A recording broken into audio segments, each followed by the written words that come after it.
Tariff में ढील के बाद अमेरिका से एक और फायदा मिल सकता है। कॉमर्स मिनिस्टर पीयूष गोयल की माने तो जल्द ही भारत के टेक्सटाइल सेक्टर पर यूएस 0% टैरिफ लगाने पर राजी हो सकती है। इसके लिए बांग्लादेश वाले पैटर्न को फॉलो करना होगा, मतलब कि कच्चा माल यूएस से खरीदा जाएगा और उसकी मैन्युफैक्चरिंग भारत में होगी। ऐसे होने पर हमें भी बांग्लादेश की तरह टेक्सटाइल पर 0% टैरिफ का फायदा मिलेगा। वित्त मंत्री निर्मला सीतारमण ने राज्यसभा में बजट पर चर्चा का जवाब दिया और इस दौरान उन्होंने ये कहा कि केंद्र को फंड फिजूल खर्ची नहीं बल्कि जनता की मेहनत की कमाई है। बजट में विकसित भारत के संकल्प को देखा सकता है। उन्होंने कांग्रेस पर घड़ियाली आंसू बहाने के आरोप लगाए और ये कहा कि हमारा देश किसी भी तरह के कर्ज या फिर दबाव की स्थिति में नहीं है। आज मिडिल क्लास तेजी से आगे बढ़ रहा है और हमारी ग्रोथ दुनिया के लिए नजीर पेश कर रही है। अमेरिका के साथ ट्रेड डील को लेकर के राहुल गांधी ने मोदी सरकार पर बड़ा हमला बोला। राहुल ने आरोप ये लगाया कि पीएम मोदी ने किसानों के हित को बेच करके अपनी दोस्ती निभाई। राहुल गांधी ने कहा कि उनके खिलाफ मुकदमा दर्ज हो या फिर विशिष्ट अधिकार हनन प्रस्ताव आए, वो किसानों के लिए लड़ते रहेंगे। राहुल गांधी ने प्रधानमंत्री पर किसान विरोधी होने का आरोप लगाया और कहा कि पीएम ने किसानों का हित विदेशी ताकतों के हाथों बेच दिया है। बीजेपी अब राहुल गांधी के खिलाफ लोकसभा में विशेष अधिकार हनन का नोटिस नहीं लाएगी। बजट पर चर्चा के दौरान राहुल गांधी के भाषण के हिस्से को हटाया जाएगा। बुधवार को चर्चा के दौरान राहुल गांधी ने लोकसभा में सरकार पर कई संगीन आरोप लगाए थे और उसी के बाद राहुल गांधी के खिलाफ बीजेपी लोकसभा में विशेष अधिकार हनन का नोटिस लाने की तैयारी कर रही थी। वंदे मातरम को अनिवार्य करने के सरकार के फैसले के खिलाफ all India Muslim personal law board ने मोर्चा खोल दिया। AIMPLB ने सरकार के नोटिफिकेशन को संवैधानिक और इस्लाम के खिलाफ बताया। AIMPLB का कहना है कि वंदे मातरम में देवी दुर्गा और दूसरे देवी देवताओं की पूजा का जिक्र है। मुसलमानों को सिर्फ अल्लाह की इबादत मंजूर है। मुस्लिम पर्सनल लॉ बोर्ड ने फैसला वापस लेने पर कोर्ट जाने की धमकी दी है। भारतीय सेना की ताकत में इजाफा होने जा रहा है। ऑपरेशन सिंदूर में जबरदस्त परफॉर्मेंस के बाद सेना में बेड़े में रफाल फाइटर जेट की संख्या बढ़ने वाली है। रक्षा मंत्रालय ने 114 नई रफाल जेट्स की खरीद को मंजूरी दे दी है और ये डील करीब 3 करोड़ 25 लाख रुपए की होगी। अगले हफ्ते फ्रांस के राष्ट्रपति भारत आ रहे हैं और उनके दौरे पर डील को डन कर दिया जाएगा। प्रधानमंत्री नरेंद्र मोदी ने केरल से जीत करके आए बीजेपी पार्षदों से अपने दिल्ली स्थित आवास पर मुलाकात की। बता दें कि पिछले साल हुए निगम चुनाव में बीजेपी का अच्छा प्रदर्शन रहा था। तिरुवनंतपुरम सीट पर बीजेपी ने अपना मेयर भी बनाया था और इसी जीत को सेलिब्रेट करने के लिए बीजेपी पार्षद और मेयर दिल्ली आए हैं, जहां उन्होंने पीएम मोदी से कामकाज को लेकर के गुरु मंत्र भी दिया। बंगाल में चुनाव से पहले बम मिलने का सिलसिला थमने का नाम नहीं ले रहा। बांग्लादेश बॉर्डर से 170 किलोमीटर की दूरी पर स्थित मालदा से सनसनी मचा देने वाली खबर सामने आई। यहां पर एक बंद कमरे में पुलिस ने 10 जिंदा बम को बरामद किया। जानकारी मिलने के बाद सुरक्षा बलों ने बम को सुरक्षित जगहों पर डिफ्यूज किया और पूरे इलाके की चौकसी बढ़ा दी है। महाराष्ट्र के धुले में दर्दनाक सड़क हादसा हुआ। तस्वीर शीरपुर वाघाड़ी रोड की है, जहां पर तेज रफ्तार ट्रैक्टर ने सवारियों से भरी ऑटो रिक्शा को जोरदार टक्कर मारी और इस हादसे में ऑटो रिक्शा के परखच्चे उड़ गए। ऑटो के अंदर बैठे 5 लोग जमीन पर आ गिरे। इनकी हालत नाजुक बताई जा रही है। राजधानी दिल्ली के आदर्श नगर में 2 लोगों पर बदमाशों ने चाकुओं से हमला कर दिया। कपड़े की दुकान पर खरीदारी करने पहुंचे लोगों को बदमाशों ने दिन दहाड़े निशाना बनाया।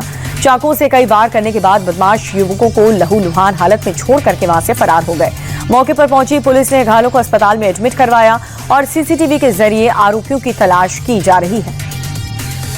पटना का नीट छात्र केस अब सीबीआई के हवाले हो चुका है। सीबीआई ने पटना पुलिस से केस टेकओवर कर जांच शुरू कर दी। सीबीआई ने इसे स्पेशल केस के रूप में दर्ज किया।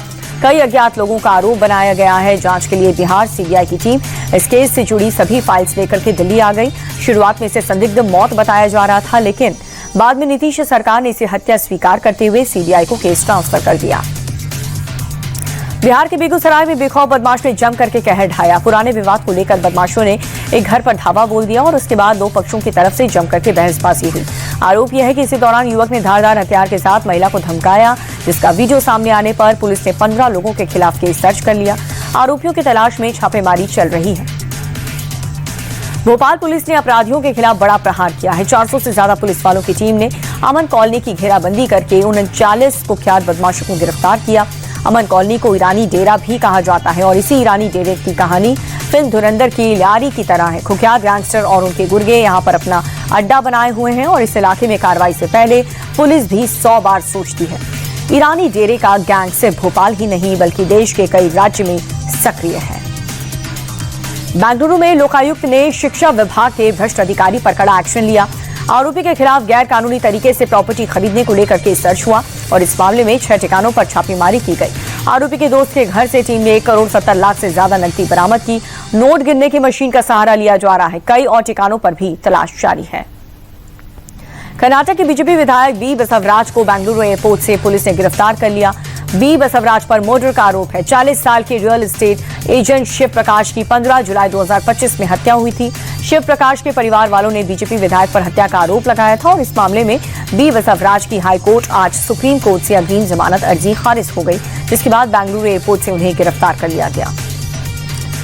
कोलकाता में एक लकड़ी के फर्नीचर की दुकान में आग लग गई और आग की लपटें काफी दूर से देखी जा सकती थी, जिसके बाद देखते ही देखते आग ने आसपास की दुकानों को भी अपनी चपेट में ले लिया। सूचना पर पहुंची फायर फाइटर्स की टीम कड़ी मशक्कत के बाद आग पर काबू पाती हुई नजर आई। आग से लाखों के नुकसान की आशंका जताई जा रही है। आग किन वजहों से लगी, फिलहाल इसका खुलासा नहीं हो पाया। राजस्थान के सीकर में बड़ा धमाका हो गया है। गणेश्वर तीर्थ धाम पहुंचे 2 संदिग्ध युवकों ने सूटकेस को अचानक से कुंड में फेंक दिया, जिसके बाद कुंड में ब्लास्ट हो गया। धमाके के डर से अंदर काम कर रहे मजदूर जान बचाने के लिए भागे। धमाका इतना जोरदार था कि इसके असर से कुंड में मौजूद पानी में उछलने लगे और दीवारों पर निशाना बनाया गया। गनीमत ये रही कि इस हादसे की कोई हताहत नहीं हुआ। फिलहाल पुलिस आरोपी की तलाश कर रही है।